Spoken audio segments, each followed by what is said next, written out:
শিবা? হ্যাঁ ভাই বল। হ্যালো অয়ন ভাই, তুই কোথায়? তাড়াতাড়ি চলে আয়, আমাকে সাপে কামড়েছে। কি বলিস ভাই, তুই এখন কোথায় আছিস? এই তো ভাই পাম্পের মাঠে। ঠিক আছে তুই ওখানে দাঁড়া, আমি এক্ষুনি যাচ্ছি। কোথায় কেটেছি ভাই, সাপ কোথায়? আরে ভাই আমাকে সাপে কামড়ায়নি, আমি তো তোর সাথে মজা করছিলাম। আরে তুই পাগল নাকি? এসব বিষয় নিয়ে কেউ মজা করে? একদিন দেখবি তোকে মজার কারণে অনেক বড় বিপদে পড়তে হবে। আরে ভাই কিছু হবে না। ভাই ভাই, এখানে রাজুর বাড়ি কোনটা? এই তো সোজা গিয়ে ডান দিকে। ঠিক আছে ভাই। বলছি ভাই, তোমাদের মধ্যে রাজুর বাড়ি কেউ আছো? না, আমরা ওর বাড়ি কেউ না। ঠিক আছে ভাই।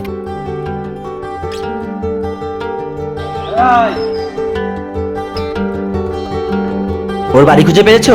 হ্যাঁ পেয়েছি, কিন্তু ওর বাড়িতে কেউ ছিল না। ভাই দাও, কি দরকার ছিল?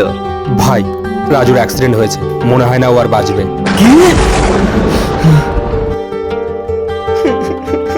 দেখলি তো ভাই, তোর একটা সামান্য ভুলের জন্য কত বড় ক্ষতি হয়ে গেল।